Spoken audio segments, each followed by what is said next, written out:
Vedantika Mishra and I have made a robotic car. Let me show you that. So this is how my car looks like. Now I am going to be controlling this car. Now when I click the up button, it's supposed to go behind.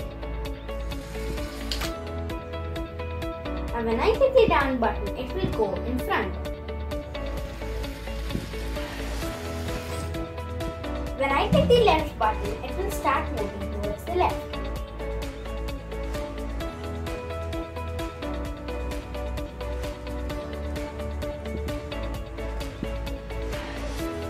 Now when I click the right button, it will start moving towards the right.